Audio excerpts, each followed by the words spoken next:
de contrôle. Vous avez entendu ce qui a été dit en plateau à l'instant. Je vous repose la question. Pourquoi votre pays a-t-il encore envoyé aujourd'hui 70 missiles, c'est ce que disent les Ukrainiens, contre les installations électriques, contre une maternité, contre les immeubles du côté de Kiev? Quel est votre but? Notre but, c'est la victoire, c'est clair. Et à mon avis, je ne suis pas d'accord avec l'analyse que vous avez eue dans vos discussions sur le plateau, parce que on oublie les bombardements de l'OTAN, de l'ex-Yougoslavie, les bombardements de l'Irak. C'est tout à fait normal, c'est les cibles légitimes. La Russie ne vise pas la population civile, il vise l'infrastructure de l'Ukraine. L'infrastructure de l'Ukraine sera démolie et l'Ukraine sera envoyée à 18e siècle. Je ne suis pas d'accord avec les propos que la Russie n'a pas de succès sur le terrain, sur le champ de bataille, n'a pas des missiles. Vous inquiétez pas. Notre problème, c'est que on ne veut pas viser la population civile.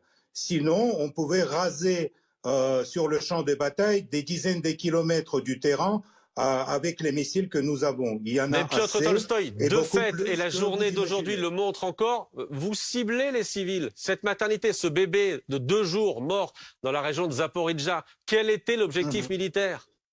Écoutez, il y a toujours les victimes en guerre, mais de votre part, c'est l'hypocrisie de dire sur le bébé à Zaporojjie qu'en pendant 8 ans, vous n'avez pas remarqué les bébés qui sont morts à Donetsk. Il y en a plus de 200 bébés qui sont morts à cause des attaques ukrainiennes sur la population de Donetsk lors de la guerre civile en Ukraine. Et ça, vous comptez pas. C'est bizarre quand même. Et c'est pas du tout honnête et objectif par rapport à vos spectateurs. Mais c'est bien votre pays aujourd'hui qui bombarde depuis des mois l'Ukraine. C'est bien votre pays qui, par exemple, la semaine dernière, quand il y a eu cet incident, ce missile tombé du côté polonais, qui a reconnu la semaine dernière qu'effectivement, il y avait des séries de bombardements, notamment sur des infrastructures qui servent à la population civile. Écoutez, tous les bombardements qui aujourd'hui sont effectués en Ukraine, c'est les coups sur l'infrastructure énergétique de l'Ukraine, qui ne va pas permettre de bouger à l'armée ukrainienne. Et plus vous aidez à l'Ukraine, plus long va durer cette guerre. C'est très simple. Et vous allez voir que de toutes les façons, la Russie ne peut pas perdre une guerre parce que les puissances nucléaires ne perdent pas des guerres, comme vous le savez. Et donc, plus vite on passe de cette stade de démolition de l'infrastructure de l'Ukraine à la stade des soi-disant négociations, peut-être pas avec les Ukrainiens, mais avec ceux qui prennent les décisions sur le sort de l'Ukraine. Et c'est pas l'Union européenne non plus. Mais attendez, Piotr Tolstoï, quand vous dites qu'une puissance... à la stade des négociations, moins il y aura des victimes. Quand vous dites qu'une puissance nucléaire ne perd pas une guerre, quand vous dites qu'une puissance nucléaire ne perd pas une guerre, c'est clairement une menace d'emploi du nucléaire si jamais ça se passait mal pour vous en Ukraine, ce qui est visiblement le cas en ce moment. Pas du tout, c'est pas une menace. Nous, on veut pas utiliser l'arme nucléaire comme l'a fait les Alliés lors de bombardements de l'ex-Yougoslavie en 99, quand vous avez utilisé uranium dans les missiles de l'OTAN qui ont tombé sur le sol serbe. Et depuis, on a des centaines de milliers de Serbes malades à cause de ça. Mais personne ne dit ça sur le plateau des télés parce que c'est pas bien pour l'Occident. Ça gâchit l'image d'être très, très bon et très humaniste. Alors, pardon, Piotr Tolstoï, je vais vous prendre au mot ce soir. Ouais. Il est 23 heures. Vous nous parliez à l'instant de ce qui se passe dans le Donbass, du côté de Donetsk. Ça fait des mois que notre chaîne et d'autres rédactions françaises cherchent à aller voir ce qu'il se passe à Donetsk, cherchent à aller voir ce qu'il se passe dans les zones contrôlées par les Russes. Nous n'obtenons jamais de visa pour aller dans ces zones-là parce que la Russie nous refuse l'accès à ces zones-là. Pourquoi nous refuser l'accès? Et qu'est-ce que vous attendez? Vous avez refusé les visas pour tous les Russes, vous avez entamé 11 000 sanctions illégitimes contre mon pays et vous attendez que la Russie vous reçoive à Donetsk. Mais vous êtes assez naïf. On va vous recevoir à Kiev ou à la frontière polonaise bientôt, mais pas à Donetsk à ce moment-là. Parce qu'il y a la guerre, il y a les soldats, il y a le déplacement de l'armée. Pourquoi vous croyez que vraiment la Russie va inviter les journalistes des pays qui mènent une guerre économique contre notre pays pour regarder comment nos troupes bougent sur le front? Vous êtes bien naïf. Vous avez déclenché cette guerre, encore une fois, Piotr Tolstoï. Non, c'est pas nous ont déclenché cette guerre, c'est vous ont déclenché cette guerre. Parce que toutes les préoccupations sur la sécurité qui la Russie, depuis des années, a déclaré devant l'Union européenne, devant les États-Unis, devant OTAN, etc., vous avez ignoré. Vous avez pensé que, OK, les Russes, ils ont perdu la guerre froide, on peut faire ce qu'on veut. On peut amener l'OTAN à la frontière de la Russie. Non, ça ne serait pas le cas. Et donc, vous inquiétez pas, nous, on ne veut pas les négociations là maintenant. Mais comme a dit M. Borrell, il faut gagner la guerre sur le terrain. On va gagner la guerre sur le terrain et la négociation à la frontière polonaise, on va vous inviter. Aussi les journalistes pour voir comment se sentent les Ukrainiens à l'intérieur de la Russie. Piotr Tolstoï, vous avez reculé ces derniers mois. Votre armée a reculé ces derniers mois, est partie de Tchernobyl, n'a pas réussi à prendre Kiev, est partie de Kharkiv, est partie de Kherson encore il y a 2 semaines maintenant. Recul sur recul. Et vous nous dites ce soir que vous irez jusqu'à Kiev. Ça reste l'objectif d'aller prendre Kiev et donc de faire sortir notamment Zelensky du pouvoir. Bien sûr. Bien sûr, notre objectif, c'est clair, c'est dénazification et démilitarisation de l'Ukraine. Ce que vous dites sur le regroupement de troupes russes, mais vous croyez quoi? Que la Russie a retiré les troupes de Kherson parce qu'il a peur de l'armée ukrainienne? Non, il faut regrouper les troupes avant l'hiver pour ne pas risquer les civils qui vivent à Kherson et qui sont partis avec l'armée russe, la plupart. Et pour ne pas risquer des vies de nos soldats. Nous ne sommes pas fous. Mais Kherson, c'est une ville russe, après le référendum qui a eu lieu récemment. Et vous inquiétez pas, on va revenir à Kherson, on va venir à Dniepr, on va venir à Kiev. Sans doute. Il n'y a pas de doute là-dessus. Vous n'avez pas de doute, il y a un autre scénario possible que je vous soumets. C'est ce que souhaitent faire les Ukrainiens. Après Kherson, ils ont visiblement la Crimée en tête. Ils veulent reprendre leur terre de Crimée. Si les Ukrainiens lancent une opération militaire, terrestre par exemple, sur la Crimée, une opération d'envergure, quelle sera votre réaction? Quelle sera notre réaction? C'est très simple. La Crimée n'a jamais été ukrainienne d'ailleurs. Et vous inquiétez pas, l'armée russe a assez de force pour faire reculer les Ukrainiens dans cette direction comme dans des autres. Les Ukrainiens, ces dernières semaines, perdent des milliers de soldats sur le terrain parce qu'ils essaient d'attaquer en vain. Et nous, on ne veut pas utiliser les armes lourdes qu'on peut utiliser pour vraiment, comme je vous ai dit, raser le terrain à des dizaines de kilomètres en profondeur de l'Ukraine. Nous, on ne le fait pas. Mais s'il y aura des attaques comme ça, des militaires ukrainiens qui vont venir auprès des chars russes, évidemment, ça serait une tragédie pour l'armée ukrainienne. Vous vous préparez à ça, visiblement, à cet assaut. Il y a des lignes de défense qui ont été construites, il y a des tranchées qui ont été construites par les forces ukrainiennes du côté de la Crimée. Vous vous préparez à cet assaut-là? On prépare à tous les scénarios, mais je souligne que nous sommes avec vous tout au début de ce conflit. C'est pour des années. Et c'est assez clair qu'aucune ligne de défense, aucun tranchée, ça n'a pas vraiment, c'est pas vraiment important dans ce conflit-là. Dans ce conflit, ce qui est important, c'est l'aide militaire de l'OTAN à l'Ukraine, c'est les données des Sputnik américains à l'armée ukrainienne. Ça, c'est important. Et ça, c'est une aide pour laquelle vous allez payer le prix. Ça ne serait pas comme vous dites... Nous allons payer, c'est-à-dire Piotr Tolstoï, qu'est-ce que ça veut dire vous allez payer? Je vous explique comment vous allez payer ce prix-là. Ça serait cher pour la classe moyenne européenne, pour l'Union européenne qui va se mettre dans une crise économique, pour les politiciens qui sont aujourd'hui qui votent aujourd'hui les sanctions contre la Russie, le Parlement européen dit que nous sommes en état terroriste, etc. Tous ces gens-là vont se retrouver dans la poubelle de l'histoire. et les autres qui vont les échanger dans 3 ans ou dans 5 ans seront en queue pour mener les négociations avec la Russie. N'oubliez pas que la Russie, c'est le plus grand pays de l'Europe. Et ça a été 2 fois qu'on a eu une guerre avec l'Europe. La première fois, on l'a terminée à Paris et la deuxième fois au Berlin.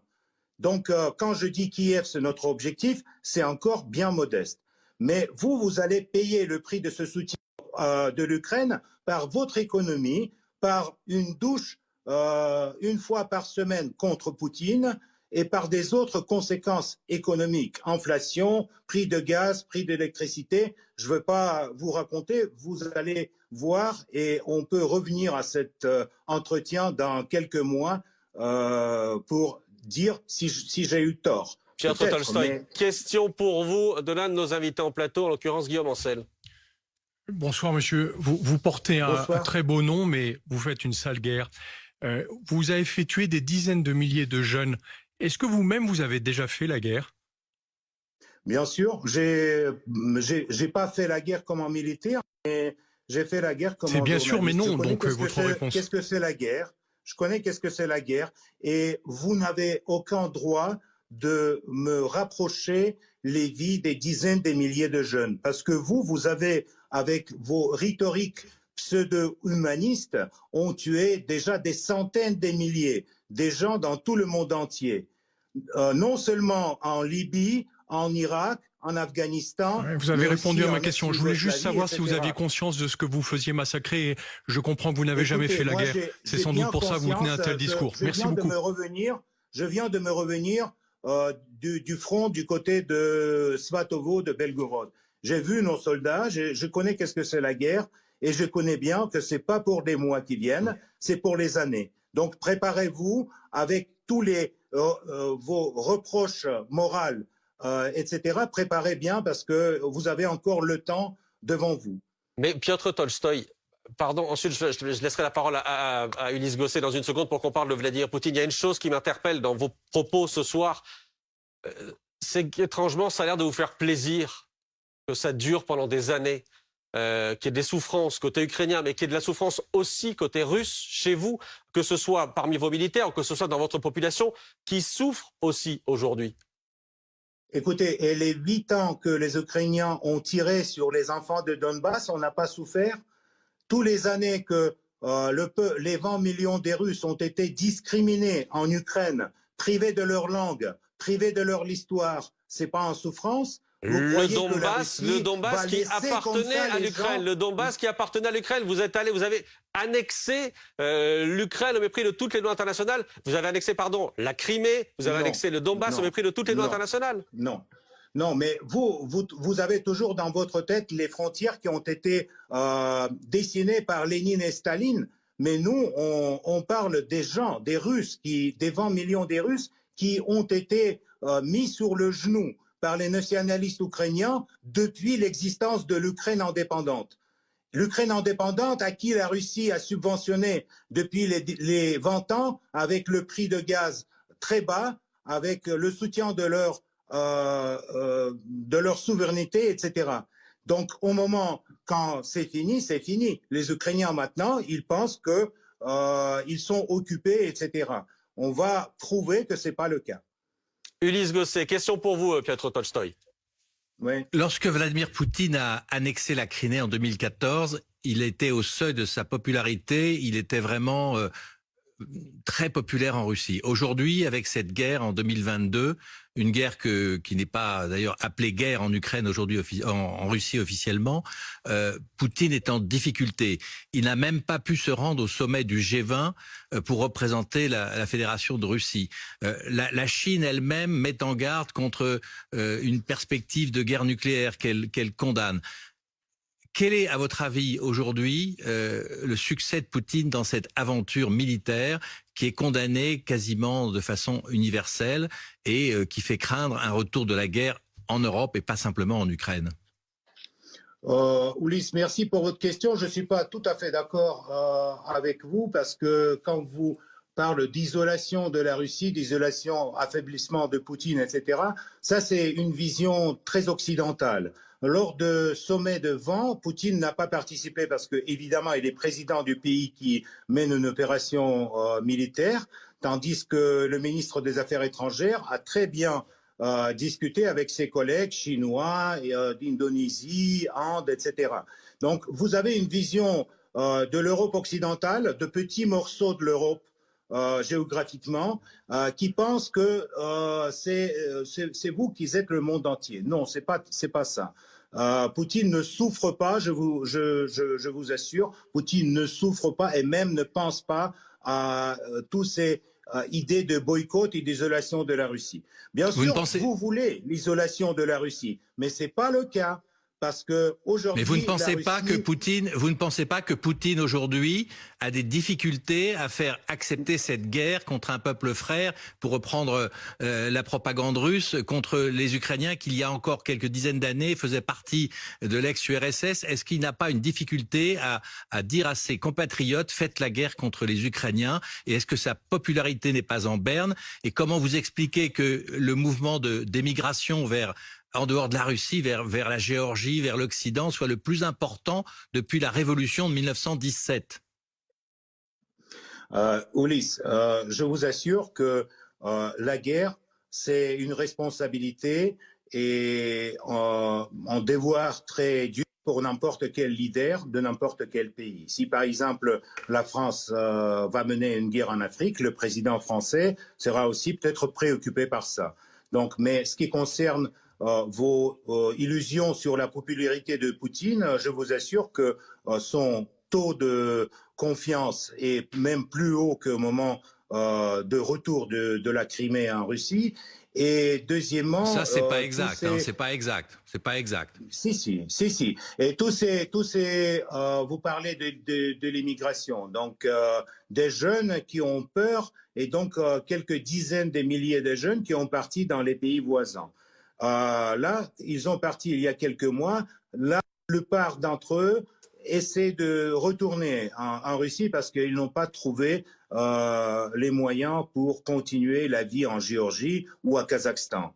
On parle plutôt de plusieurs centaines de milliers de personnes. Et pardon, on a d'autres chiffres aussi, par exemple, sur ces Russes qui ont placé, ça ce sont des chiffres de la banque russe, qui ont placé de l'argent à l'étranger, ça s'envole aussi. On est à 30 milliards placés à l'étranger depuis le début de la guerre, visiblement par manque de confiance dans le système russe.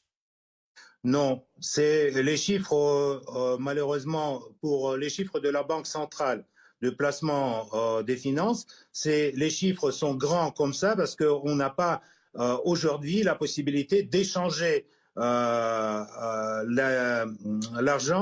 en Russie à cause des sanctions occidentales. Donc ce chiffre est très grand, mais c'est pas les chiffres, c'est pas l'argent des gens, c'est l'argent des entreprises et l'argent qui les entreprises maintiennent à l'Occident pour payer les crédits et les taux d'intérêt sur les crédits. Ça, c'est une chose. Et la deuxième chose, des centaines, des milliers, non. Vous n'avez pas les statistiques. Nous, on a vu tout le monde qui ont franchi la frontière. On a les statistiques. Il ne s'agit pas même d'une centaine de milliers. Donc ça c'est les choses. Pardon, mais certains pays autour de vous donnent des statistiques qui dépassent les 100 000. Donc, mais les chiffres sont pas bons. Il faut les vérifier alors. Piotr Tolstoï, je reviens à Vladimir Poutine. On a ce soir ces déclarations de l'un des conseillers de Volodymyr Zelensky, Arestovitch, qui dit Poutine a peur pour sa vie. S'il perd la guerre, au moins dans l'esprit des Russes, ça veut dire que c'est la fin pour lui au sens politique et même possiblement au sens physique. Poutine a peur? À mon avis, il n'y en a aucune chance que la Russie perd la guerre. Je vous ai dit déjà ça dès le début. Donc, à mon avis, Poutine n'a rien à perdre et on n'a pas encore commencé cette guerre. On a juste commencé l'opération militaire spéciale en préservant les vies des civils, ce qu'on fait jusqu'à présent. J'espère que les coûts sur l'infrastructure énergétique ukrainienne vont amener les civils qui sont dans les villes, peut-être dans les villages, et ça va leur sauver la vie quand les troupes russes vont entrer dans les villes. Donc ça c'est un argument tout à fait pour vous peut-être nouveau.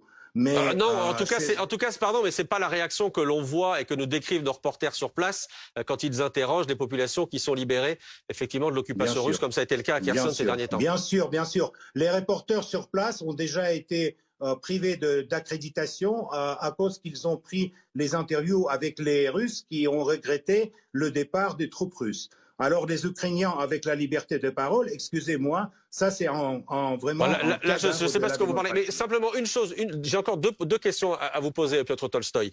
On a bien compris ce soir que votre objectif militaire, ça reste la prise totale de l'Ukraine. Vous dites on ira à Kiev, on ira jusqu'à la frontière polonaise. Est-ce que vous pourriez franchir cette frontière-là? Est-ce que vous pourriez faire déborder cette guerre au-delà du territoire de l'Ukraine? Mais pour quelle raison? Donc vous dites non. Pour quelle raison? Pour quelle raison? Vous êtes visiblement, dans le discours que vous nous donnez ce soir, il y a visiblement de la haine contre les Ukrainiens, mais il y a aussi une opposition franche par rapport à l'OTAN, par rapport à l'Union européenne dans les discours que vous nous avez donnés ce soir. Vous pourriez être tenté d'aller plus loin que les frontières polonaises, par exemple. Je souligne que c'est pas nous qui sommes en source de cette opposition. C'est l'OTAN, c'est l'Union européenne qui aujourd'hui envoie l'armement lourd en Ukraine, qui tire sur les villes russes, par exemple. Donc c'est pas notre faute, c'est la vôtre. Ça c'est la première chose. La deuxième chose, c'est que évidemment, dans toutes les guerres, il y a un moment quand il faut arrêter, mener les négociations, etc. Mais pour l'instant, c'est pas le moment, à mon avis. Et vous inquiétez pas, on va pas entrer sur le territoire polonais. On va laisser les Polonais pour l'Union européenne. Ça serait fini plus vite avec les Polonais. Et donc, j'ai aucune haine à des Ukrainiens parce que moi, je suis moitié ukrainien et j'adore l'Ukraine. Kiev, c'est la ville où est né mon arrière-grand-père et je ne veux pas permettre à M. Zelensky et toute la bande autour de lui, ni aux Européens, d'occuper ma ville, Kiev. Donc, disons que vous avez une étrange façon de montrer l'amour que vous portez au peuple ukrainien. Une dernière question, Elise Gosset. Ce n'est pas une étrange façon, c'est le changement du régime politique soutenu par les Européens, donc par vous. Dans un pays qui n'est pas le vôtre. Une question sur dans le pays qui est le mien. Je suis né dans ce pays, c'est mon pays. Pourquoi c'est pas notre pays? C'est mon pays.